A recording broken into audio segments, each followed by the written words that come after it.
webinar. I would like to welcome our guest speakers as well as our online audience. We know it's the time of year where we are all winding down and we're all getting ready to enjoy our well-deserved break. As a foundation, therefore, we are very grateful that you could find a time to join us for this webinar to discuss this really important topic around children's rights in South Africa. The work of Helen Suzman Foundation is inspired by the values espoused by Helen Suzman throughout her public life and in her devotion to public service. We are committed to the promotion of human rights, and to this end, we set out to engage in dialogue that promote public participation and deliberation to result in informed and reasoned decision-making. As a foundation, we are deeply disturbed by the ongoing reports of violence against our children.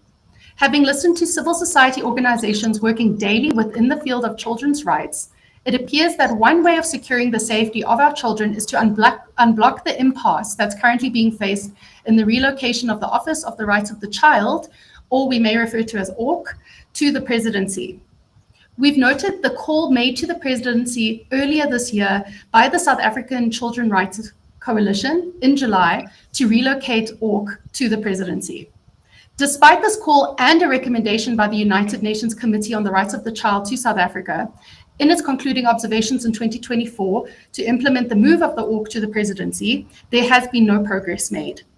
It's against this background that the Helen Suzman Foundation has taken steps to organize this webinar to call together experts familiar with the topic to outline the establishment, the mandate, and the evolution of the Office on the Rights of the Child, and the implications of and motivation for its relocation to the current state of children's lives and lived realities in South Africa, and advocacy actions moving forward.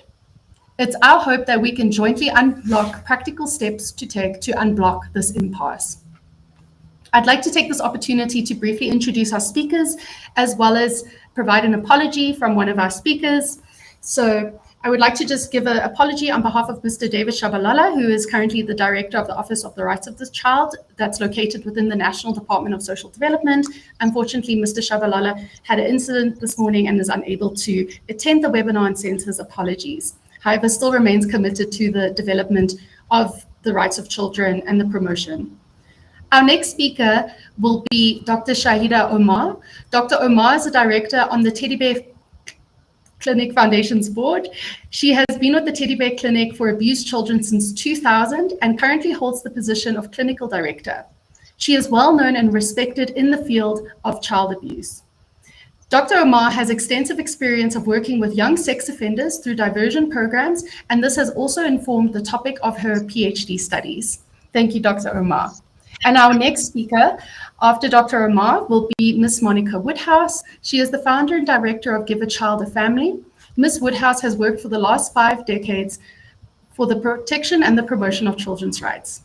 In 2025, she passed the leadership baton while continuing to serve as Director of Advocacy to champion systems change.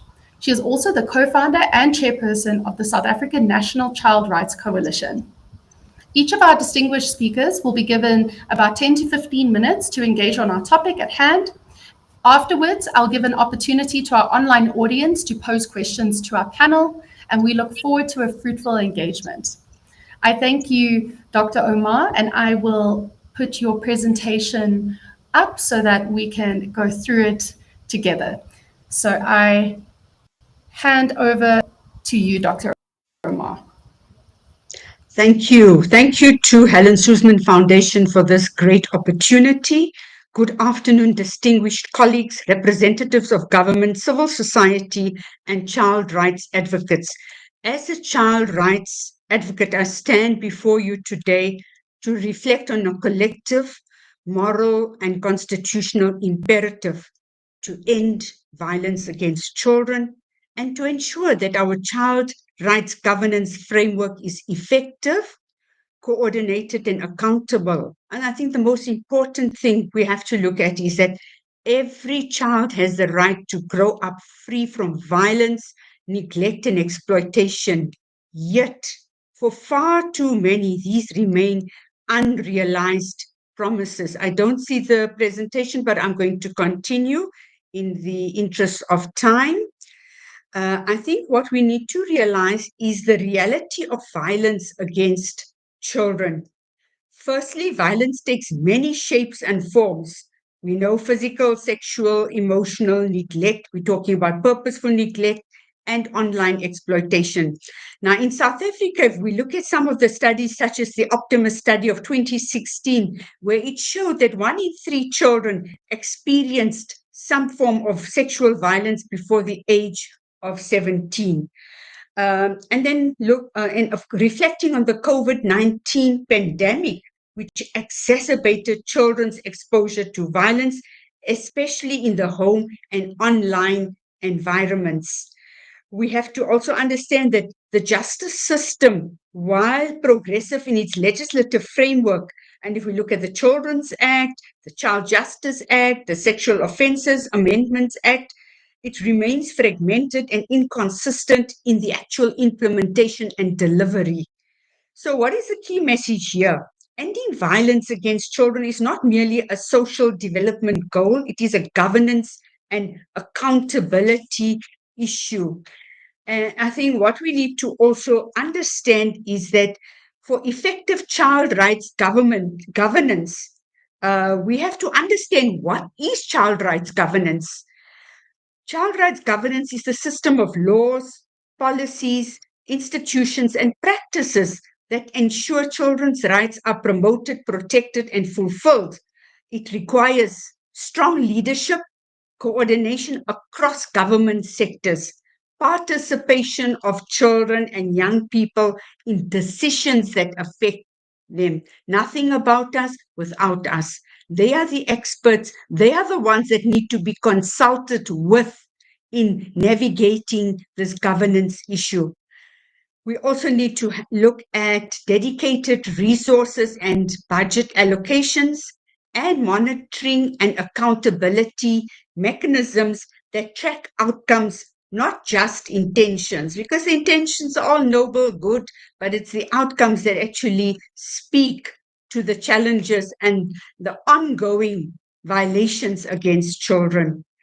Sorry, can we move on to the slide 4, please? I think we're behind, Chanel. If I move on to the next slide, Ezekiel. So if we look at the current challenges in South Africa, we see that fragmentation across multiple departments, the Department of Social Development, Justice, Education, Health, SEPS, they are not in sync with each other. They are not talking with each other. They're not consulting. If we look at the pieces of legislation, actually, there's so many flaws because of the lack of consultation and therefore a lack of integration because there's no coordination. So we see weak coordination mechanisms between the national, provincial, and even local levels. And there's limited enforcement and data sharing across these sectors. I mean, what else would you expect? It's a no-brainer. Because there's this lack of consultation, you're going to find that the enforcement on the ground is limited.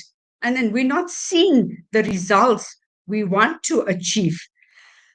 There's also the insufficient monitoring of commitments under the UN Convention on the Rights of the Child, that's the CRC, and the African Charter on the Rights and Welfare of the Child, the ACRWC.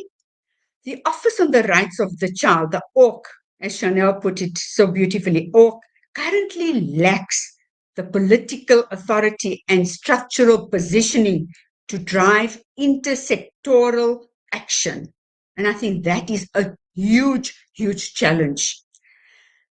I see the slides are not moving, so I'll continue. I think we need to understand the case for relocating the Office on the Rights of the Child to the presidency. Why the presidency? The question is, why the presidency? The presidency has overarching oversight across ministries and can drive integrated whole of government responses. Relocating the org to the presidency signals high-level political commitment to ending violence against children. Firstly, it would allow for policy coherence, budgetary leverage, and national accountability, similar to successful models which we have seen in the continent of Africa, countries like Rwanda, Namibia, and also in Europe, Sweden, where central leadership has accelerated child protection reforms. It also ensures that child protection is not viewed as a welfare issue alone, but as a national development and human rights priority. The next slide, please. Okay, I'll continue. So if we look at a proposed mandate of the ORC to the presidency, so it's coordinating national policy on child rights across the different departments, monitoring compliance with international and regional child rights obligations, lead national data collection and reporting on violence against children. Furthermore, championing children's participation in governance structures, children's voices being heard. You know, what we're seeing currently is children being heard, H-U-R-T, and not being heard.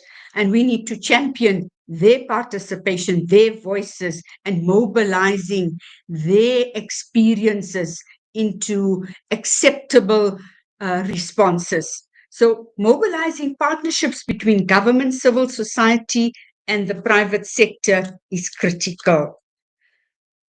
Next slide, please. We have to look at a multi-sectoral approach.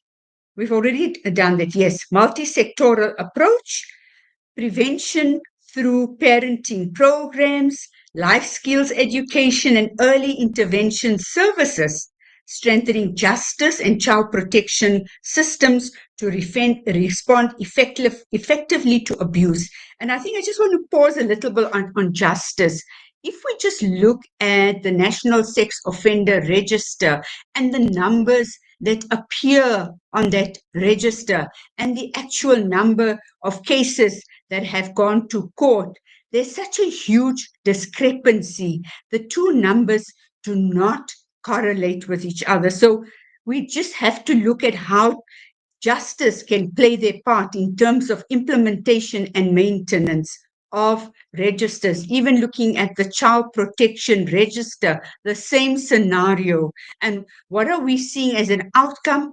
More and more children being violated, and there's no accountability.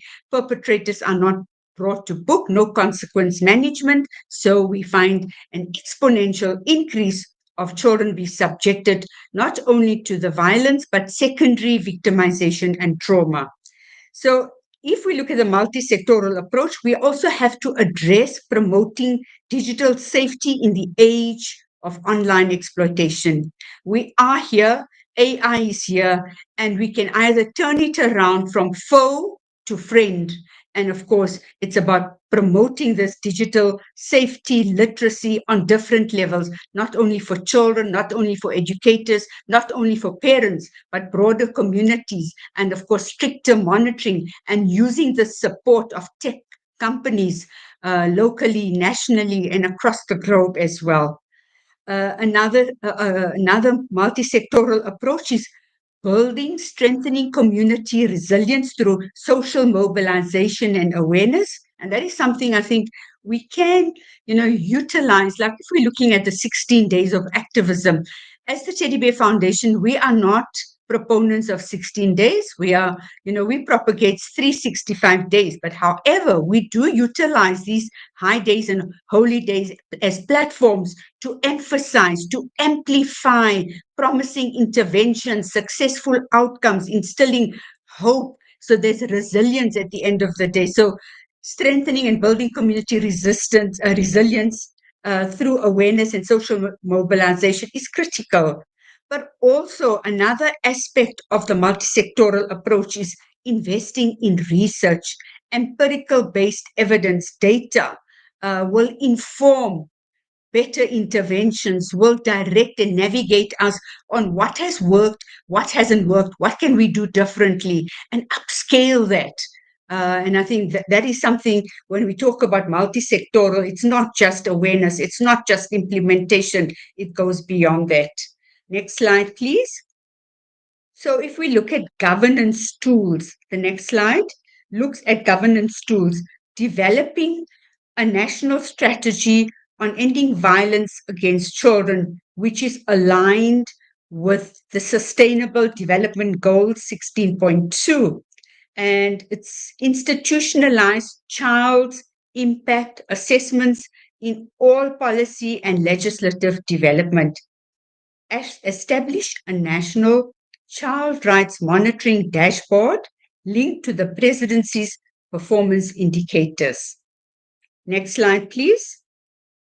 And I think the next slide speaks to what we've been saying, that without this, we cannot move forward. Children's participation and accountability. Hear children's voices as we have, as we keep on reiterating, giving children a voice. Genuine participation means not just listening, but acting on children's inputs. It's a deep, active listening and delivering on what they have given input on.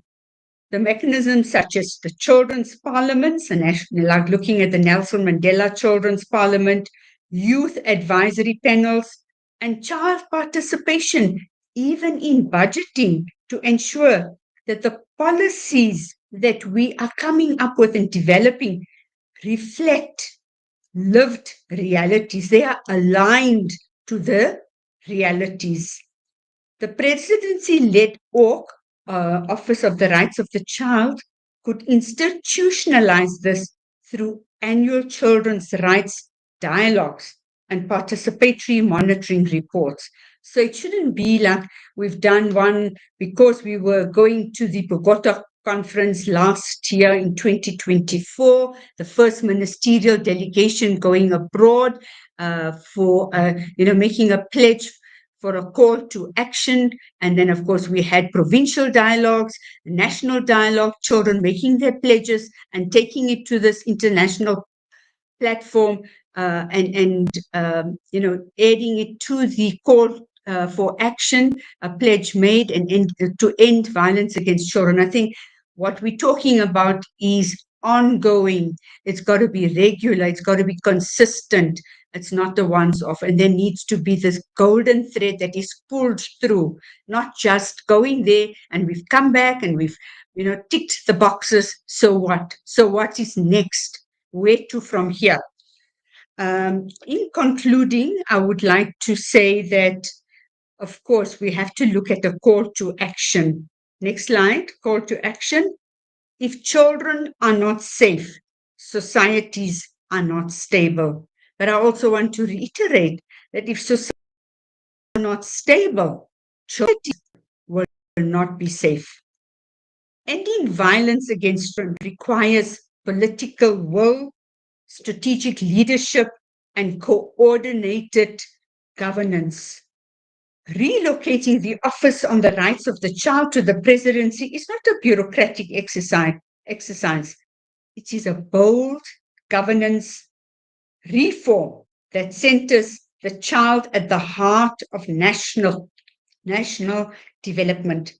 Let us work towards a South Africa where every child's right to protection, dignity, and participation is not negotiable.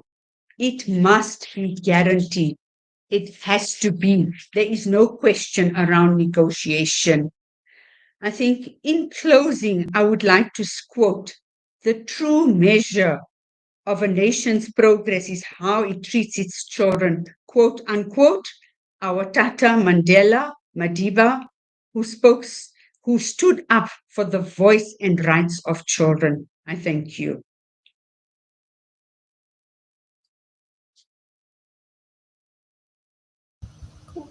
Thank you so much, Dr. Umar. And I think what was quite poignant to me was that you said children are being hurt and not heard.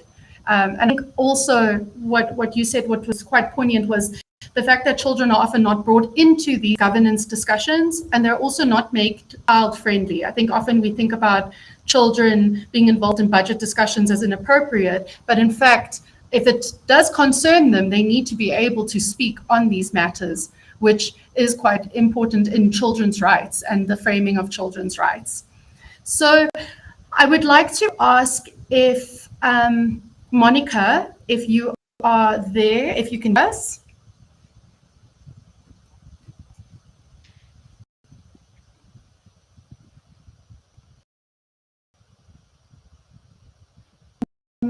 Monica.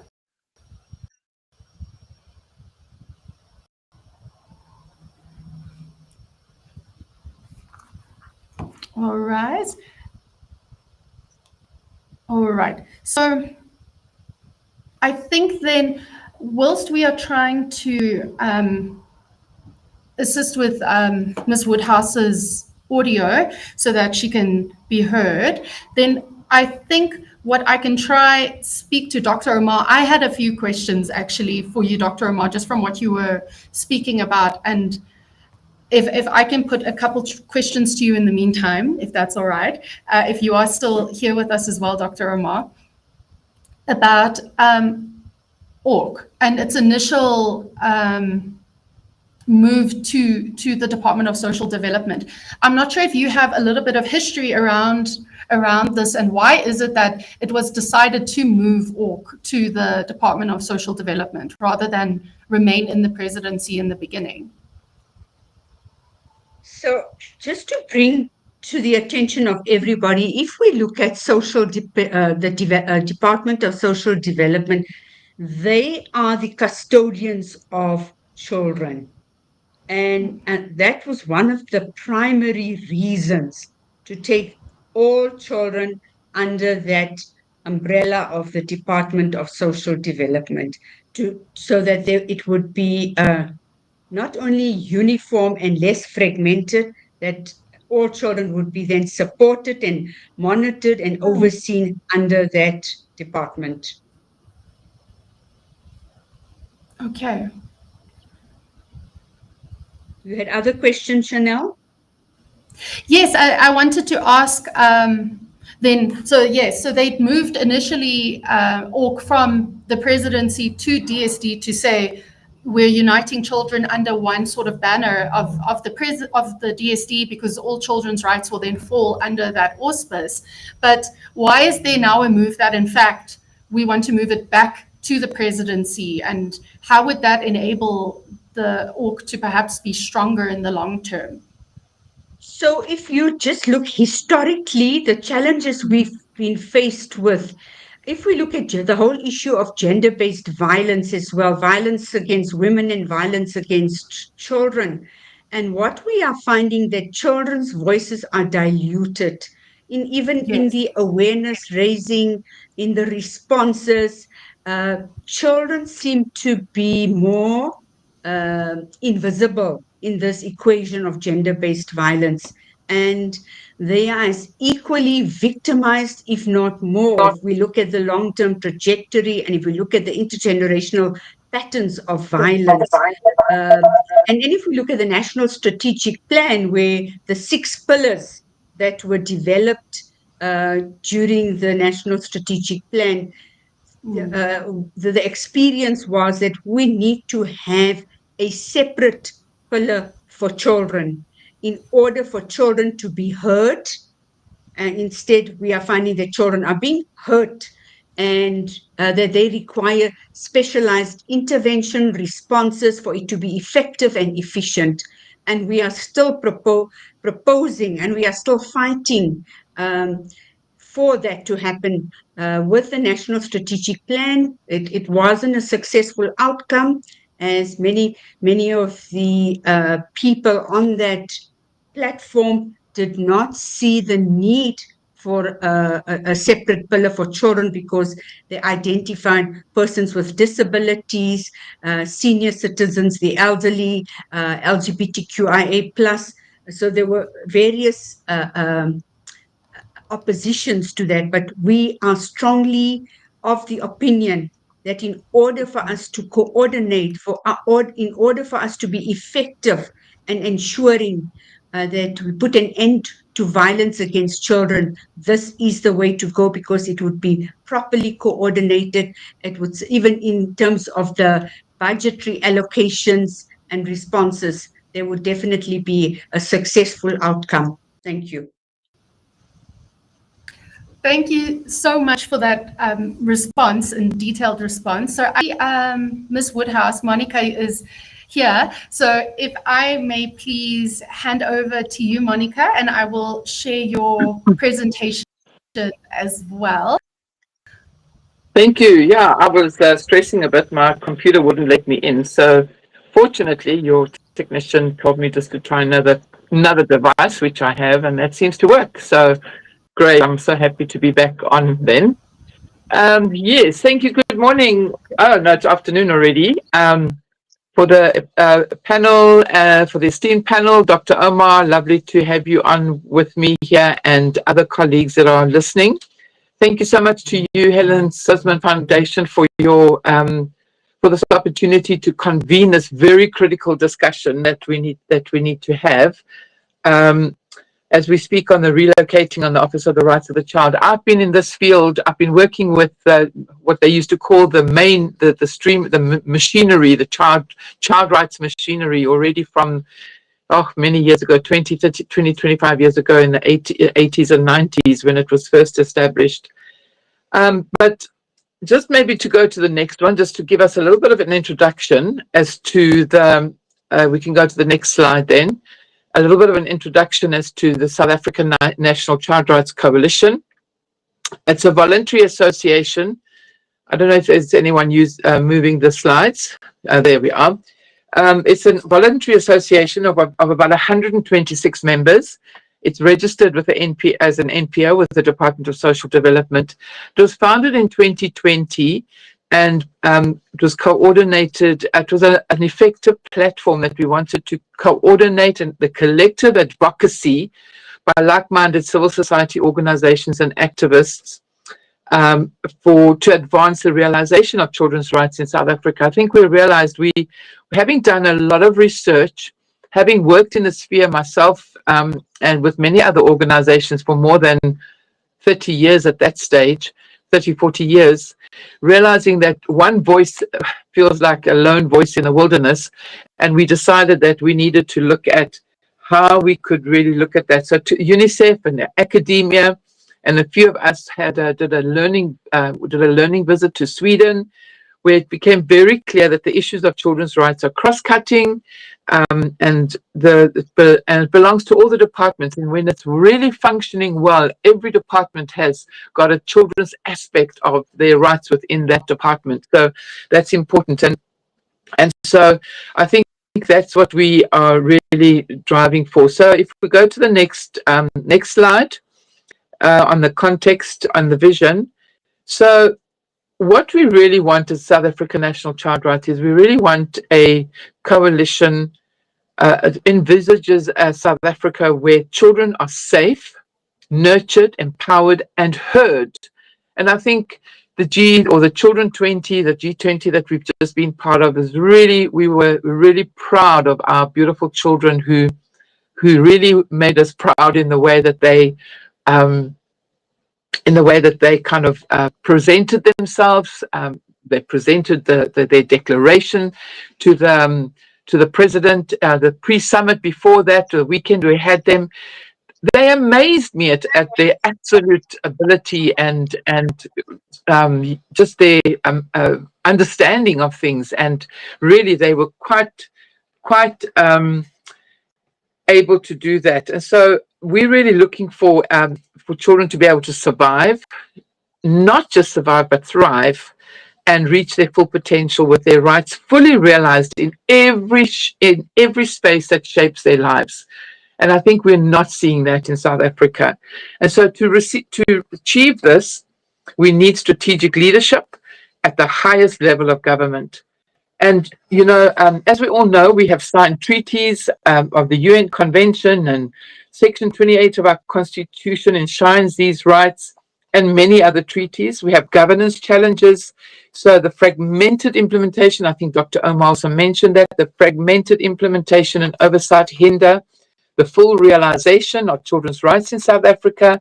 We have amazing progressive laws and policies, but children somehow keep falling through the cracks, and because of fragmented governance, silos, different. And I mean, we see that on the ground because I work on the ground as well.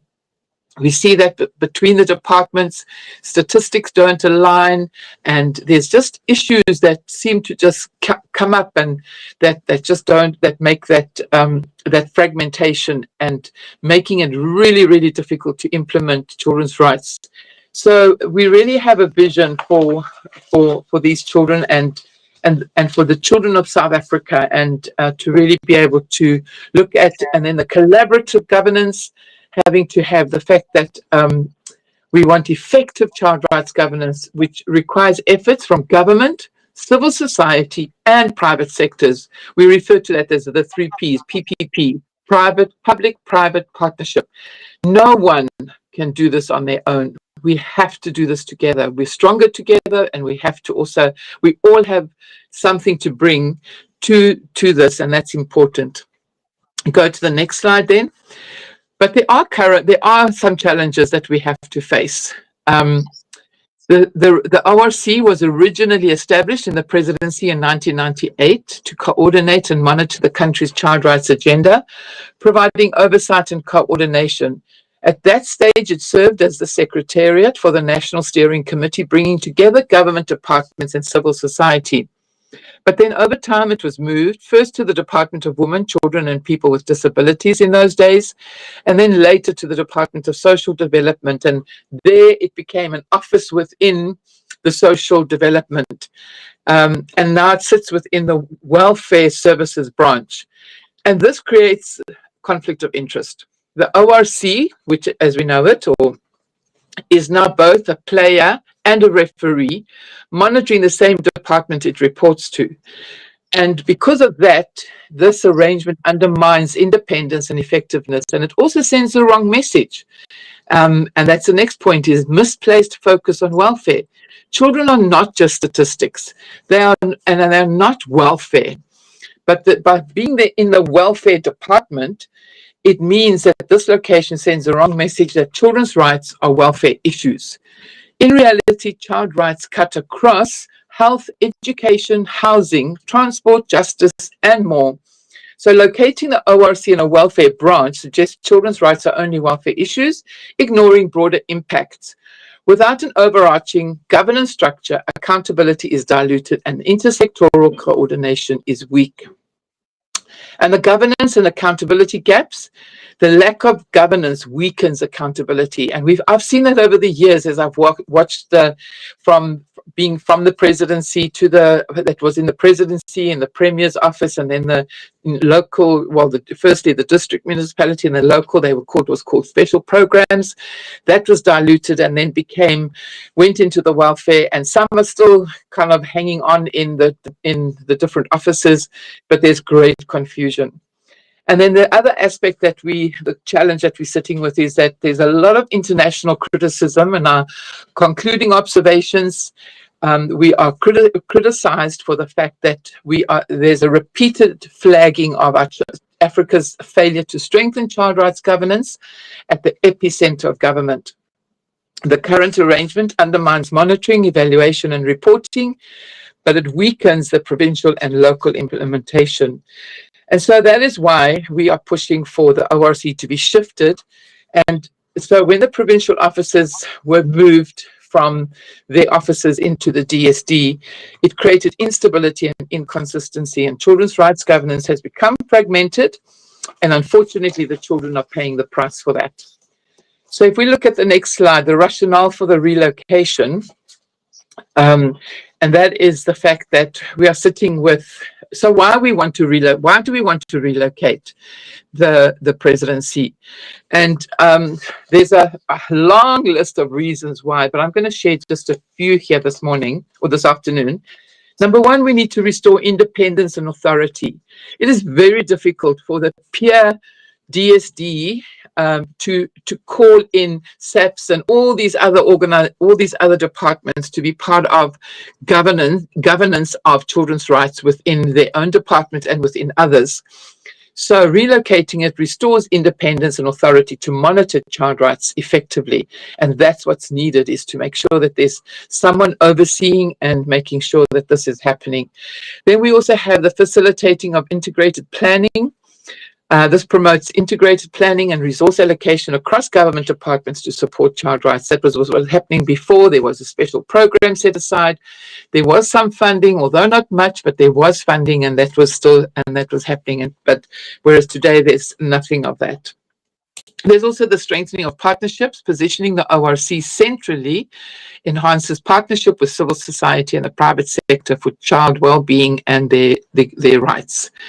And then, of course, the driving of a whole society approach.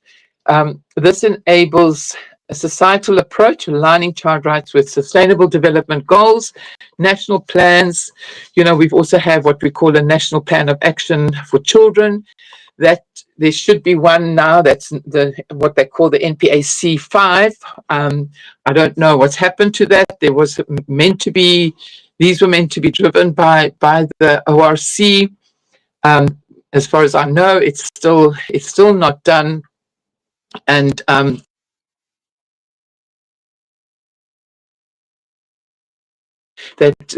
we are accountable for those things as civil society as well and as governance. Then we can go on to the benefits. What are the benefits and the impact of the relocation?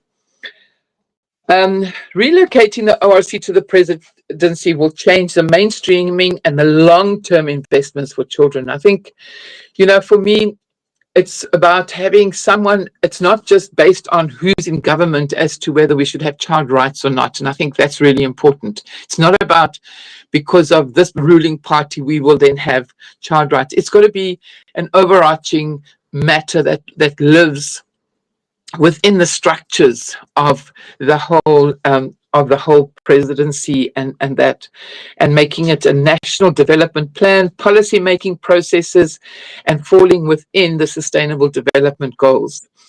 It also enhanced coordinate and monitor implementation across all government spheres and civil society. We've got to have someone holding all these departments accountable both for planning, monitoring, and advocacy across government and civil society. We all have to be accountable, and civil society needs to be just as accountable as government to making sure that child rights are being adhered to and put in place. And of course, there's also the insurance of compliance and participation with constitutional and international obligations. We have to report on this every few years. So we need to make sure that we ensure treaty compliance and fosters active participation, both by civil society and philanthropists. And then, of course, the robust institutional framework, facilitate partnership with civil society. And I can't emphasize that enough, that we have to do this in partnership. And I think now then we go to the next slide, something that I think is really important. And I've come to understand that a lot of people don't understand. The next slide, please, this is not about putting children in the presidency. And I think a lot of people think like, if we've got women, youth, and people with disabilities, they belong there. But we are saying children must stay within the Department of Social Development as an accountability. That's their role, that's their mandate, to make sure that children and families are well cared for. But this is so it's not about taking the children out of DSD, but leaving them in DSD. But it's about creating an independent, authoritative office that holds all departments accountable for children's rights. And I think if that can really be understood really well, it's not about moving the children, it's about making sure that the independent and authoritative efforts are there. So every department, transport, health, education, housing, justice, SASSA, home affairs, COCTA, social development, all affect children's lives in one way or another, as well as civil society, as well as business. And so we need a structure that ensures accountability across the board. And children's voices have spoken very clearly that they want their issues with regards to the children's rights to be in the presidency. When every time with the parliament and these things, they have made it very clear that they are wanting to make sure that this is something that they are part of. Of course, then we can look at why the next slide then quickly, the urgency and human capital index. So we can look at, so why do we have to act now? Well, without reform, South Africa risks ongoing poverty, inequality, and weakened social cohesion. And Dr. Omar mentioned very clearly about the incredible violence against children. The escalation of that is something that we really have to look at. There's also been a stagnant human capital index.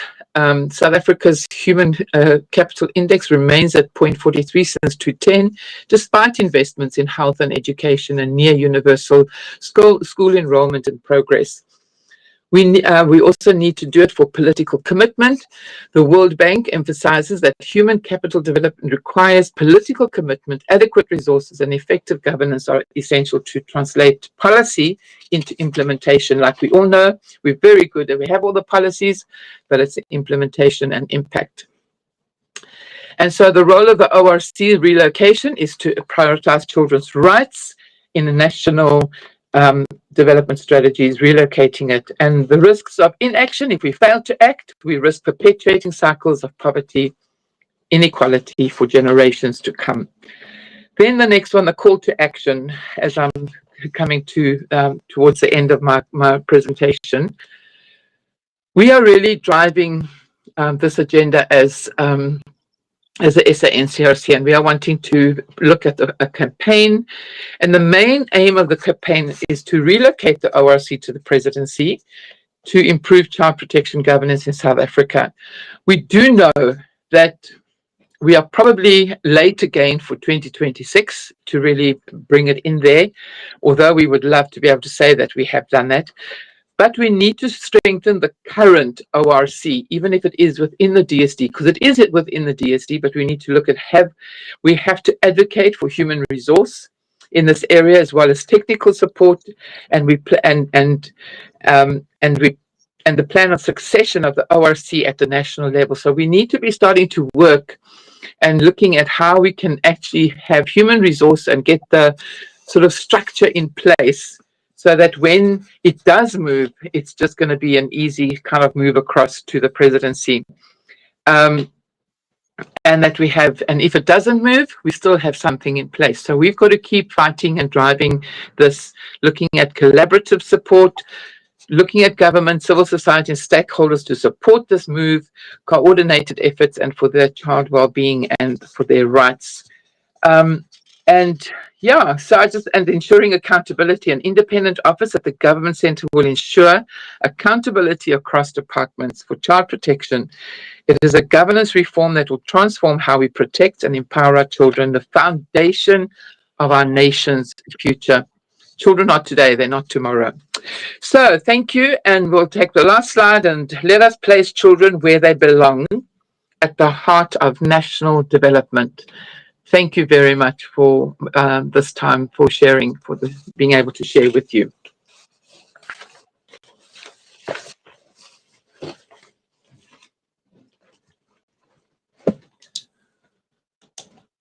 Myself. There we go.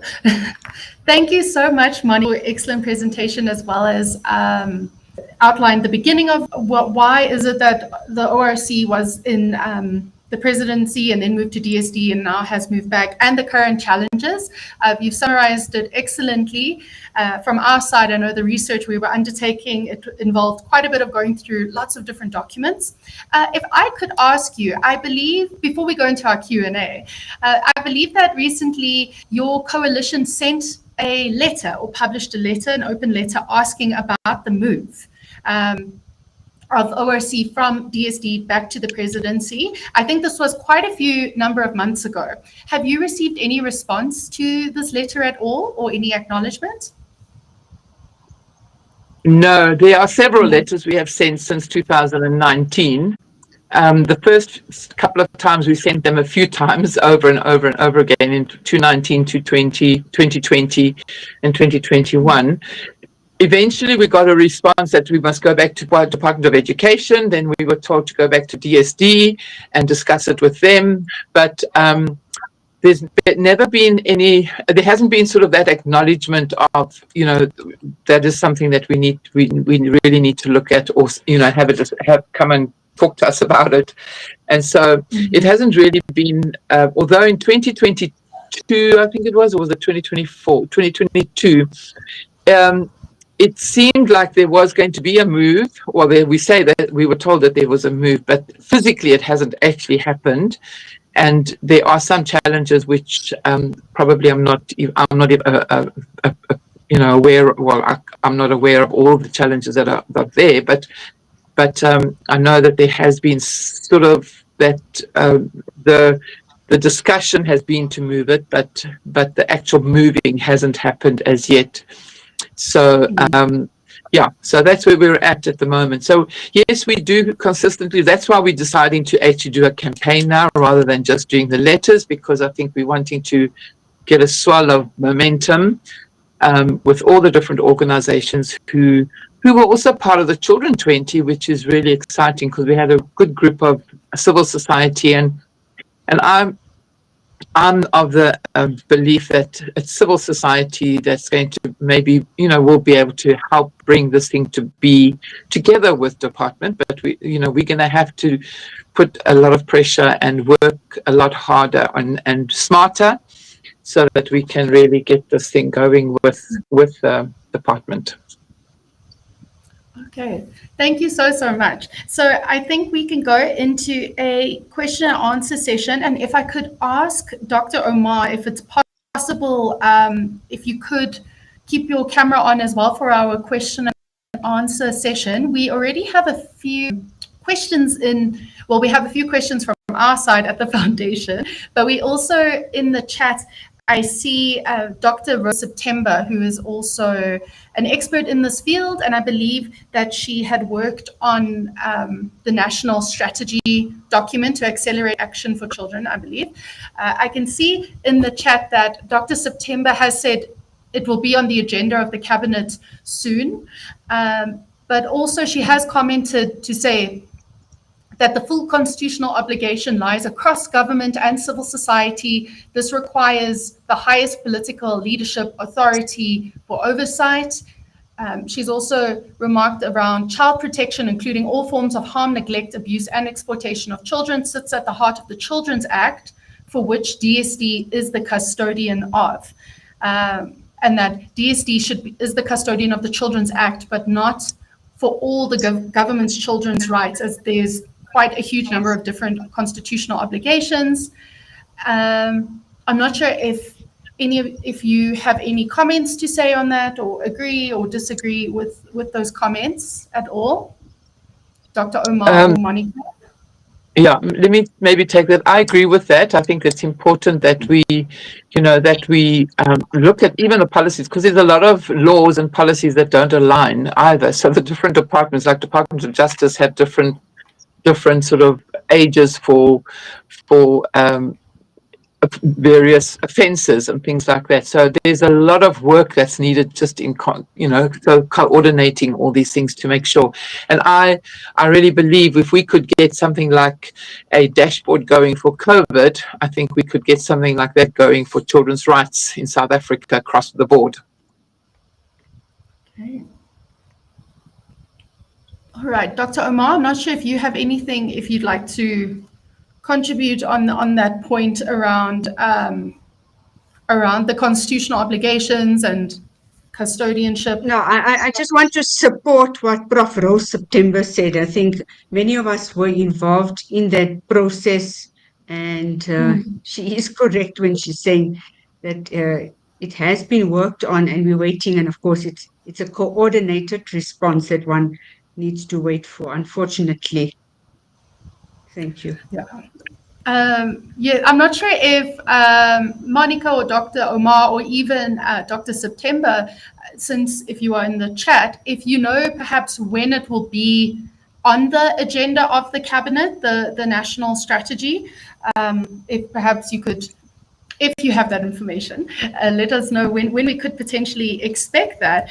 But I can pose a couple questions from our side, which is that when it comes to the presidency and giving feedback on the ORC and also on the when the ORC will be moved, because as you said, there has been a consensus that the ORC should be moved back to the presidency. Is there any indication of the lack of political will perhaps on this matter, or are there any other reasons why this just has not happened yet? I'm not sure if our speakers could perhaps share on that. Maybe I can just say that we have been in discussion, tried to get into being with the DSD and with the presidency and with the national strategy, and there seems to be some challenges that obviously we are not privy to as far as civil society is concerned, and it's a complex situation. So it's just something that we have to keep moving forward and keep driving, because I'm not sure. I don't feel like it's not that there's no political will. I think there's aspects of political will, if I can put it that way, and then but there might be some hindrances to it as well politically. But I don't think it's only that. Chanel, I agree with Monica, and I think it's not a lack of political will. I think there are just challenges within the structures because there is a buy-in, and that is something that they want to see happen and materialize. But internally, we don't know what the current dynamics are that are holding it back. Thank you. Okay. Well, that is helpful to hear, I think, because oftentimes with challenges in our government, we often attribute it to political will, but it's wonderful to hear that there is commitment coming from the government on this. It's just perhaps internal challenges. Monica, as you outlined, the shift, even just the human resources shift could be quite challenging about that. I'd like to ask perhaps if you may have, Monica or Dr. Omar, if you have any insight on, for example, the current budget of the Office of the Rights of the Child. Is the budget that they currently have sufficient to fulfill their mandate, or is this an additional challenge? Is the budget and where the budget is coming from, as well as how it is being utilized? Yeah, I would probably stick my neck out when I say this, but I don't think, all along, from the time of 2010 with the Children's Act, children's issues, children's work, children's issues have not been budgeted for. I think there's been a lot of money going into ECD and early childhood developments and some education and aspects there, but even there, it's not enough. So I do think the budget is a major issue. Every time when you kind of speak to any of them, they'll always say there's no money, there's no money, there's no money. So that's why I say we have to look at if there is if it's not a political will, if it's financial issues, that's where maybe the private sector, we need to look at how do we get this really to work,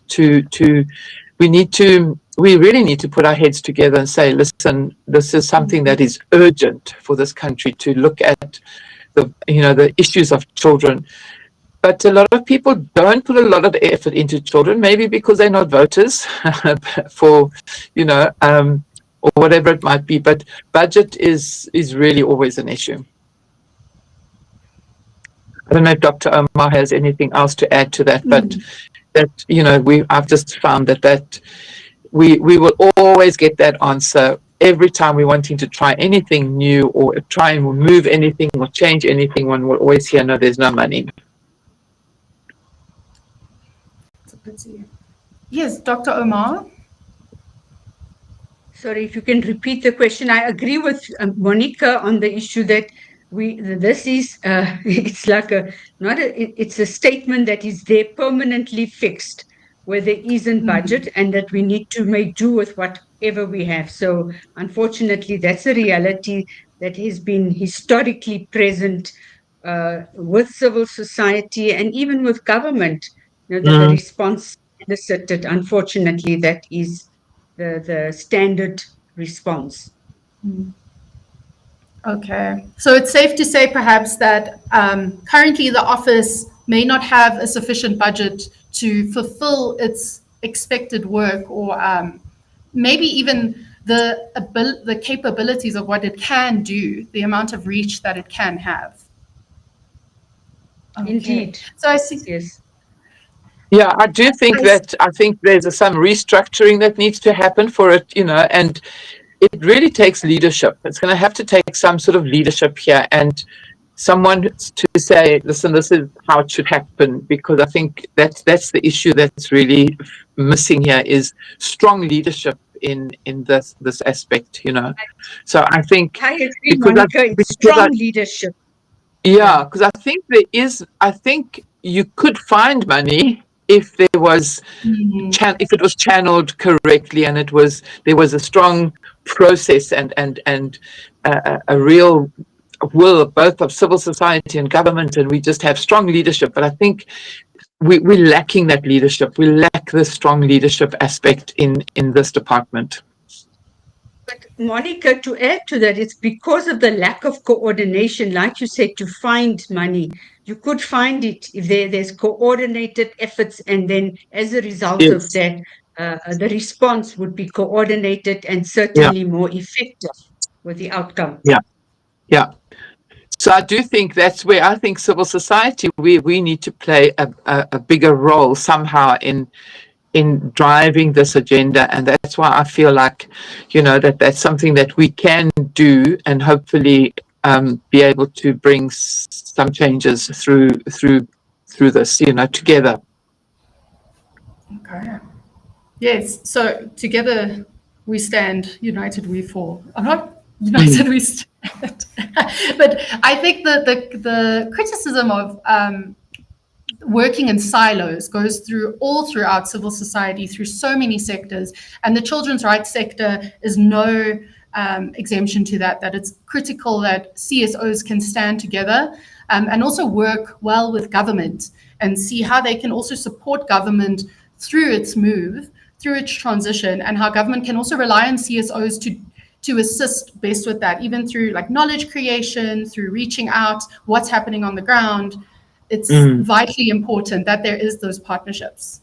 Yeah, Chanel, I want to say that we could see that in this last 20, the G20 or the C20 and the Children 20, where there was working together with government, it was with civil society, and it was successful. There were 20 children on that stage. There was a 14-year-old reading out the declaration. There was a 7-year-old who handed the declaration, the child herself. It happened because there was that coordinated effort and drive by both government and by civil society. So I really believe we can do it if we have to work together, but we have to work very hard at trying to find the coordination mechanisms.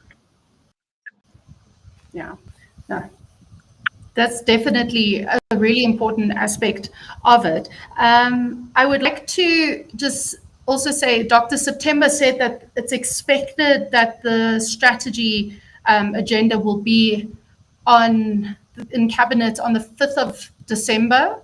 So that's 3 days from now. So I suppose we will see if that fortunately will go through, or if we will have to wait until next year, because we do know it's the end of the year and many places are closing. So also, I think Dr. September highlighted an important part, which is that the president is the one with the authority to make the changes to the shift of functions. So really, we are battling something that goes right to the top, and it takes a long time for things to be able to even reach the president. So what I would like to ask, perhaps, will we end off, is if I could ask for your closing remarks, but if I could also please ask, when we say, CSOs, we need to work together, find a strategy forward, how does that look like for you? Does it perhaps look as a coordinated campaign through a media campaign, or perhaps is it through submissions to Parliament, or perhaps even through strategic litigation? How does that look to both of you, with how we can move forward to ensure that ORC is moved to the presidency as quickly and efficiently as possible in order for it to achieve its goals? Just as some closing remarks. Dr. Amar, do you want to go ahead and then I'll do it? Yes. No, it's fine, Monica, you can go. Okay. Go, Monica. Okay, so we are in a process of now putting together a concept note for the strategy. It's all of those, Chanel. It's all of that has to happen, because I think children can't wait. we really need to. We've seen the escalation of the violence for the children, the women, the families that are affected by all this as well. So for me, we have put it on our agenda. We're having a meeting, and we're going to be driving a campaign which we hope to really get everyone involved with to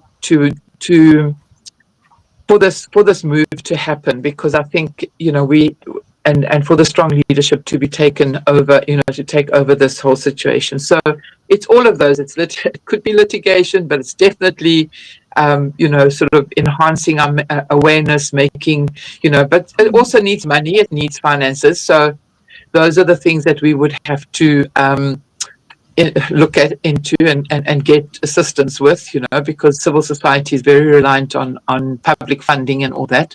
So that would be a great need for us too. But we are on this bandwagon at the moment, that there is a campaign. We are wanting to relocate this and drive this agenda like it's never been driven before. And so we want to make sure that we can put children at the heart of national development. Chanel, all that Monica said, I echo that, and I just want to reiterate again, it's about coordinating that national policy on child rights across the different departments, because then, even if we're looking at the budgetary constraints, we can pull budgets from the different departments together, but also monitoring the compliance with the national child rights obligations and international. And Prof. September's alluded to the fact that it's being heard on the 5th of December. And of course, ultimately, it's the president's decision. But something that I think is also very important, which Monica has emphasized, it's mobilizing those partnerships between government, civil society, and the private sector. We really need to bring in the private sector here as well, because we keep on saying, there's no budget, and we really need to enlist the support of the private sector. And of course, Monica said litigation. Of course, civil society is not litigations, but civil society advocates for children's rights. And I think sometimes that could resort to a measure that we don't want to engage with, but we cannot overlook the possibility of that, and championing children's participation in these governance structures. And I think Monica spoke earlier on, it's not like we're telling children to be in charge here. We're asking for children to be heard, for them to express, articulate, and assist and direct and navigate. Thank you. Well, thank you both so much. I've learned myself quite a lot about what is happening in this current field and in this push to have org moved from the DSD to the presidency. And I believe that from what I'm hearing with the consensus as well as the mobilization that is going on, that it will be a successful endeavor. And I hope to see it happen within the next year to 2 years, if I'm honest. And I think that there is a big chance of it happening. It seems that there is already quite a bit of mobilization going on and movement building within the children's rights movement. And I would also like to applaud you both on your dedication to this field, as well as putting children in the center of the conversations, having children be there at these events, having children read these documents and give inputs is of vital importance. So I would like to thank you both again for your time and answering our questions. I would also like to thank everyone who is tuned in and watching. And yes, till next time, thank you so much. And I hope that we can collaborate going forward and see what we can do for the children of South Africa. Absolutely. We need all your support. We need everyone's support to do it. The Definitely. whole of society. The whole of society. Yeah. Thank you both so much. Thank you. Thank you, Chanel. Thank you to Helen Suzman Foundation too for having us. Thank you. Great. Thank you. Thank you.